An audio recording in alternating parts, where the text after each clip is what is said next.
as well. Max Schachmann Arjen Livins. Livins there, number 76, the Belgian from the Lotto team. 63 there, Quinten Hademans. And it came down to a sprint of a small group at the top of this climb. And Quinten Hademans has the necessary speed, but can he hang on those steeper gradients? Coming up towards 2 kilometers to the top. On the pedals again.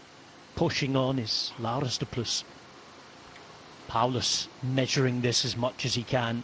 The most experienced campaigner out of this quartet. The man with the biggest race wins as well. Another attack in the meantime from Jan Christen. It's a big move. Vergalito try to follow Paulus.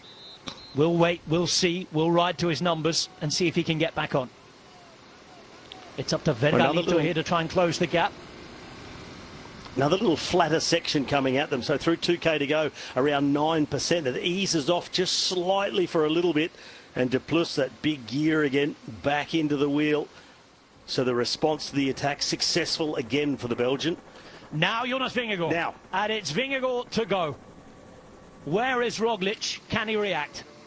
We've already seen that Roglic has been there. In fact, he's the man trying to get on the wheel. He could surely smell that was something coming. Half a minute the gap, and this group now is going to explode. Because Jonas Vingegaard, for the first time in the 2025 season, has launched an attack. Let's see what's in his locker. Yeah, well, they're left with no choice anymore, Jonas Vingegaard. The gap out to 35 seconds inside 2 kilometres to go. So he's going to have to lay it on the line, and that he is doing. It's exploded this group. But Roglic, he's been able to answer the acceleration by the Dane. And we've got a select group trying to chase their way across. But I am starting to get the feeling they might run out of road, Rob. Well, not even the mighty Jonas Vingegaard there, able to shake the rest and ride across. Yes, this is early. This is test number 1 of the year. Don't take too much from this, but we've had the first sighting of the superstars in flight. It's Vingegaard, Roglic with Almeida. But Vingegaard, he's been doing a little bit of looking around and swinging from the left to the right, looking for some sort of assistance from the rest. Roglic just hanging a half a length off the wheel at the moment. The gap, he's taken 8 seconds off them with that acceleration, but it seems that they're just not really pushing across at the moment. Vingegaard reluctant to drag everybody across. The really steep gradients start from here, though. We're getting into the likes of the Vingegaard territory, aren't we? We are, as the gradients kick up, and now that gap down to, well, telling us 18 seconds. It would be nice to see it on the road, well, from the air, from the helicopter, to see what the gap is, but it looks like there's been another big acceleration come from Vingegaard, and there it is. He's putting out those bits of power again once more, and able to shake the whole group. One rider is struggling. The 4 at the front start to get towards the final kilometre. Ooh. A reminder that the final 500 metres or so are all on double-digit gradients.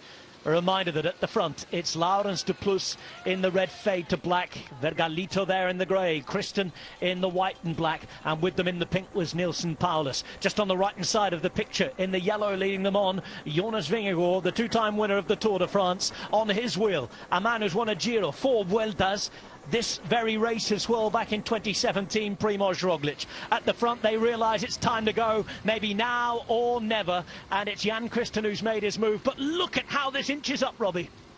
It's got to be now or never. Jan Christen, he took a look over the shoulder to gauge the distance between himself and the chase led by Jonas Vingegaard, and realising if I don't go now, well, it is all over. They will catch us. It is all or nothing for him. Laurens de Plus trying to close the gap, but Christen now with 100%. Jan Christen is going for it.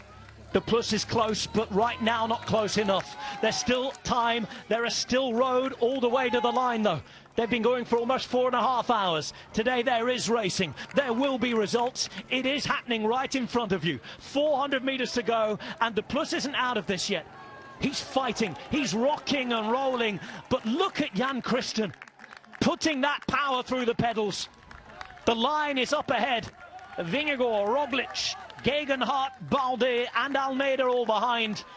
But at the minute, it doesn't look like they're going to be able to live with young Jan Christen. part of a group that took off when the favourites were still looking at each other. Here comes You can just see Almeida in the behind that background. Almeida's making his move as well. But with 200 metres to go, surely this is going to be UAE Team Emirates Day. One final acceleration from Kristen. Almeida continues behind. Maybe he's been given the call that he's on the way. But Jan Kristen here, up there now with the line in front, into a headwind you can see in the final few hundred metres. UAE have it. It is going to be up there. Joao Almeida behind him. He's going to take the lead in terms of the GC stars, but it's Kristen's stage. Almeida, the best of the GC riders, and the plus there alongside the likes of Balde, who is in front of Roglic and